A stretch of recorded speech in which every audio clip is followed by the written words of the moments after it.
అందరికీ నమస్కారం. ఇక్కడికి విచ్చేసిన మీడియా వారికి, ఇక్కడికి విచ్చేసిన ప్రేక్షాభిమానులకి, పర్టికులర్గా అక్కినేని అభిమానులకి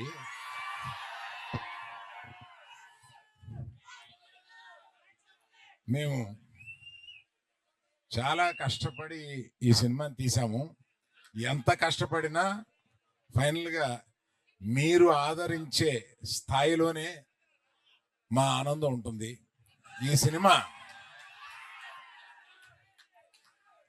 సినిమా తప్పక మీరు ఆదరిస్తారని నమ్ముతున్నాము. ఎందుకంటే రీజను ఇక్కడ లేని వారి గురించి చెప్పి ఉన్నవారి గురించి చెప్తాను. ఇక్కడ చందు మొండేటి ఆయన ఇచ్చిన బేసిక్ కథని చాలా చక్కగా మార్చి అత్యద్భుతంగా మీ అందరికీ నచ్చేలాగా, మీరందరూ ఈ సినిమాలో చాలా ఆనందపడేలాగా, చాలా గుండెల్లోంచి మీకు హావభావాలు వచ్చేలాగా ఆయన తీశారు. అంత బాగా తీశారు ఆ సినిమా. ఆయన గురించి చెప్పాలి. తర్వాత మన ఫేవరెట్ డార్లింగ్ సాయి పల్లవి గారు అద్భుతంగా నటించారు ఇందులో. మనం అదే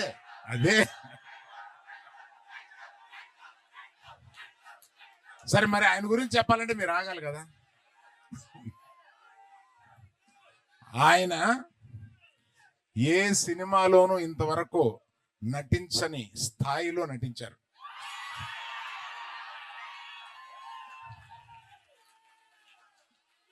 మనకి ఎంత ఉత్సాహం తెప్పించగా నటించారో, ఒక్కొక్క కొన్ని సీన్స్ లో ఆయన మన గుండె కరిగిపోయేలాగా కూడా నటించారు.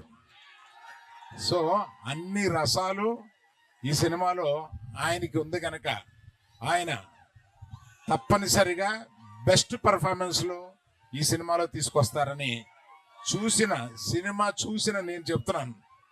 That is Chaitu, our Chaitu.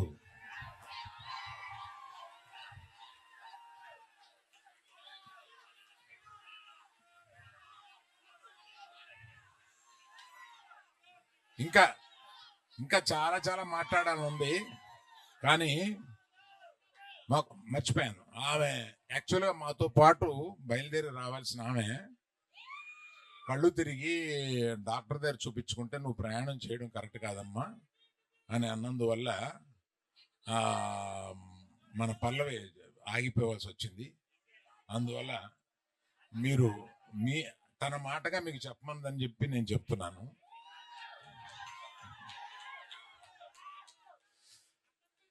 అందరిది చెప్పిన ఈ సినిమాకి ఇంత ఉత్సాహం రావడానికి కారణం music.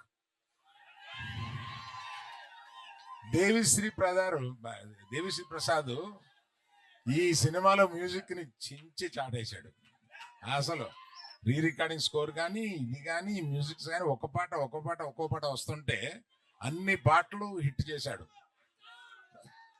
So I thank Devi Prasad for bringing so much of energy into the film. So Vizag ప్రేక్షకులకి అందరికీ,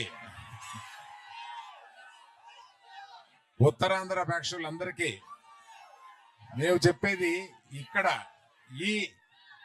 ఈ ప్రాంతం కథ, ఇది జరిగిన కథ. శ్రీకాకుళంలో ఒక చిన్న ఊర్లో జరిగిన కథని, ఆ కథని నిజంగా జరిగిన కథని ఈయన కథారూపంలో పెడితే దాన్ని సినిమాగా మేము తీసాము. తప్పక 7వ తారీఖున సినిమా చూసి మీరందరూ చాలా ఆనందపడతారని నేను వెయిట్ చేస్తాను. Thank you.